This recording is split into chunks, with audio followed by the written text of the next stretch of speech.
Hello everyone at YouTube, Scrooge McDuck here, the toughest of the tough of McDuck Enterprises, no doubt.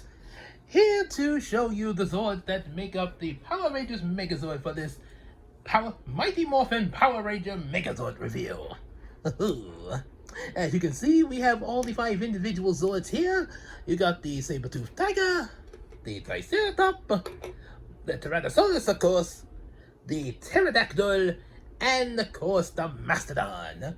And before we go any further into this, this is definitely important. It was apparently Dewey and Pharaoh and Tim forgot to mention this in their reviews of Turbo Man and Black Panther, that make sure you support this channel by liking and subscribing, as well as also buying available comic books and supporting the channel on Patreon. Yes, that's very important because, you know, trying to make those earnings is definitely key essential to, you know, building yourself up, building yourself an empire, just like I did with McDuck Enterprises, starting from shining shoes and getting me lucky dime. Oh yes, that dime was what inspired me to become where I am today, the richest duck in the world, all from a dime, and hard work and preservation. So, anywho, so make sure you do that. Now, on with the review.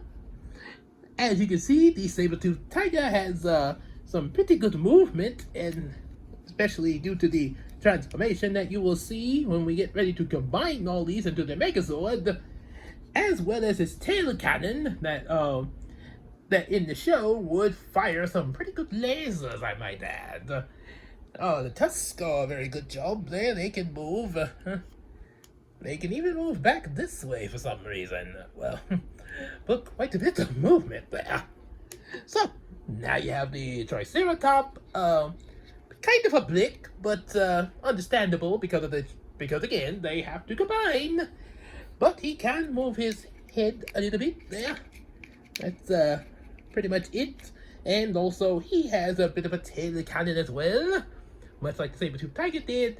And also in the show, there was a few occasions where he would have, I think, like the Tusk Blasters and also some sort of grapple thing. I think he used that against the Minotaur in the show once. So, now let's save the Tyrannosaurus for last. So, here's the Pterodactyl.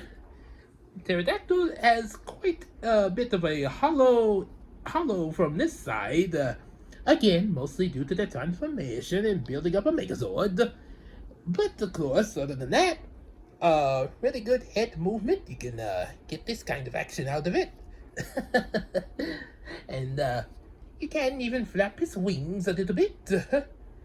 Not bad. And of course, when you look under the bottom, you do have the kibble of the Megazord chest, but that is understandable there. After all, this was the 90s, and to be honest, a lot of these are pretty sure accurate, even with the kibble. Because of that, I think even they had this kind of thing going on this show.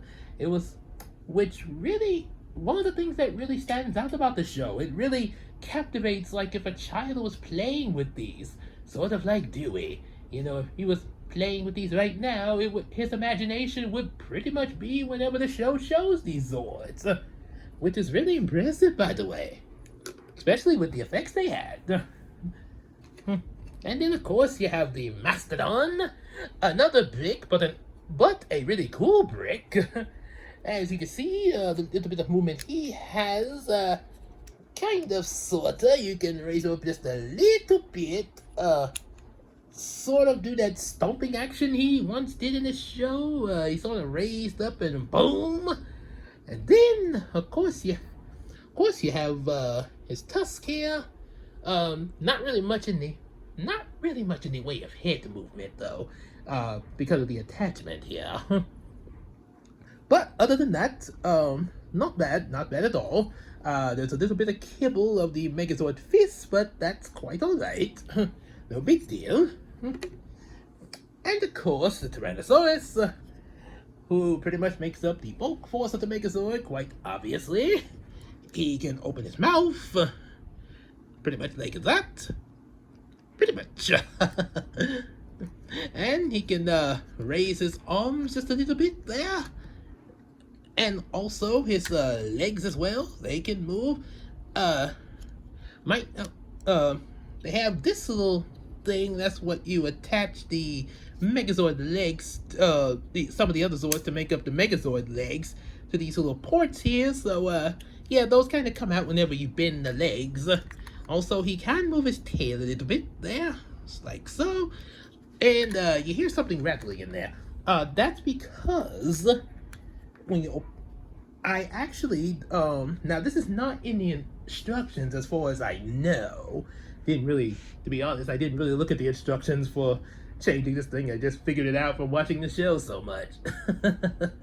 But which even if I did, this instructions probably would be pretty easy. But since his chest can open up because of how, you know, his head would fold into there when he gets ready to form the Megazord, revealing the Megazord head, when he's in this form, before they form the Megazord, I found it very useful to store his cannons in. Yes, the cannons that would be used in the Beast Tank mode. Yes, what he becomes before the Megazord. Now, as for that Beast Tank mode, you know, they did roll on wheels. These particular toys that we have here don't really have much in the way of rolling wheels, but they can still form the tank mode, and well, a bit of imagination can help make up for that. So, since we've shown that, let's get to combining them. First, we're going to get the cannons out of the way. Put them to the side for right now, until we get them in the tank mode. Now, what you want to do, over here, you're going to take this, roll the fangs back there, and push the tail in, and pretty much just that with the Triceratops.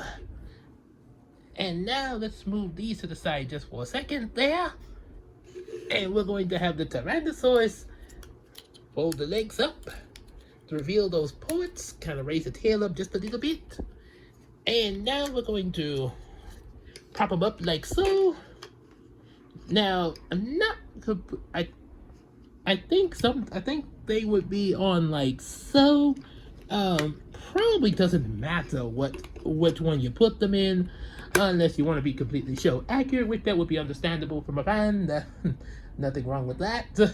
But if I have this on wrong, if I have this on wrong, you can let me know in the comments there. But this isn't quite a very big deal. But yeah, you can still let me know if you say, well, you didn't put them on the right. So we're going to bring these up a little bit, so that way now we can take the Mastodon,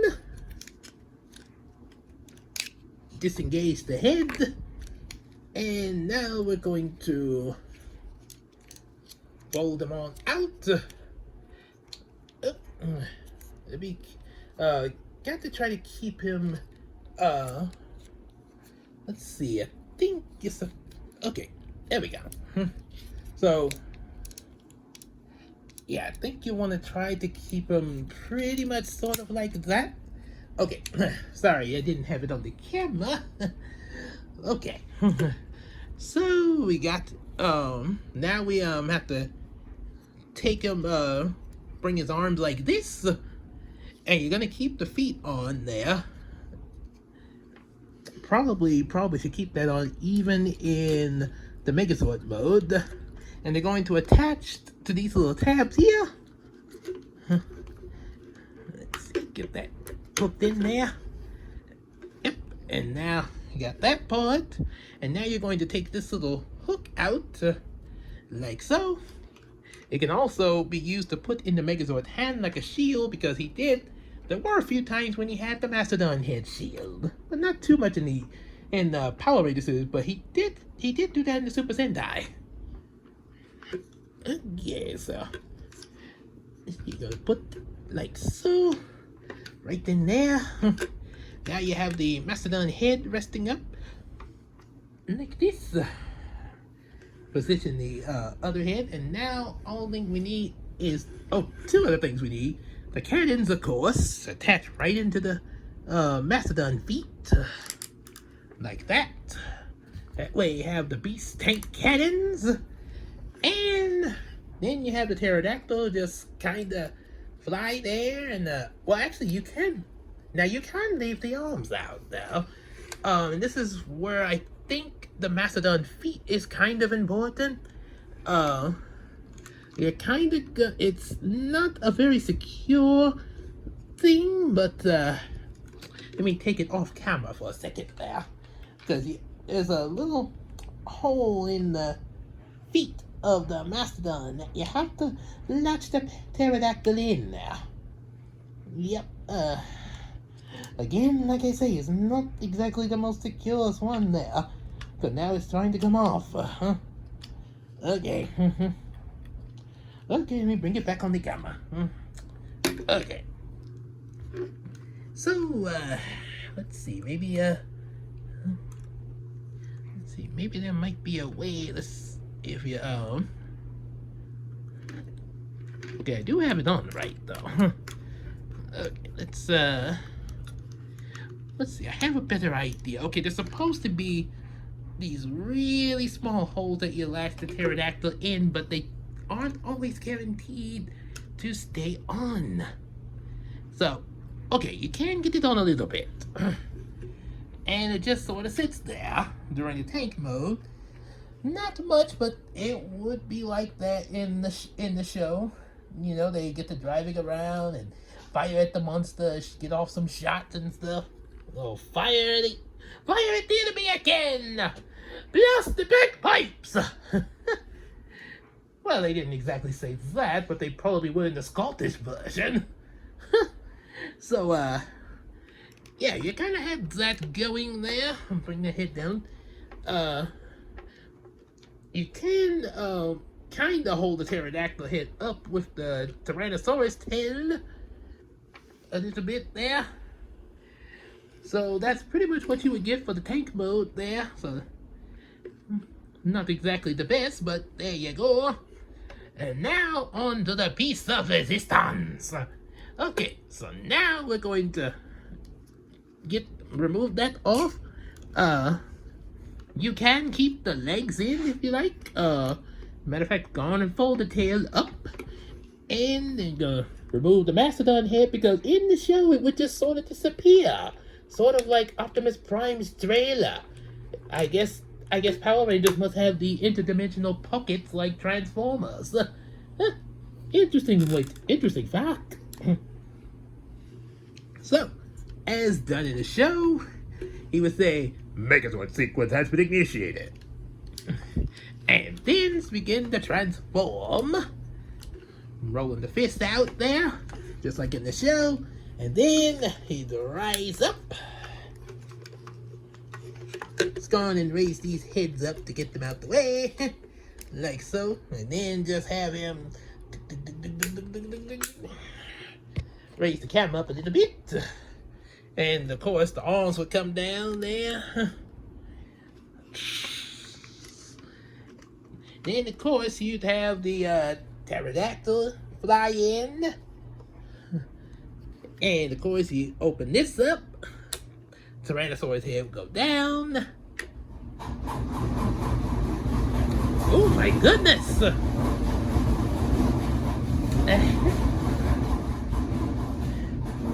So sorry about that there. Bit of apparently a bit of turbulence there. Sorry about that, Mr. McD. It's quite alright, Launchpad. That's one of the things about having a daring driver like Launchpad. So, yeah, take the pterodactyl head, fold in the wings. Oh, and you probably want to fold the head in first. Yeah, then do that. And then you make the Megazord chest and... Oops. Okay. Lock it in like that.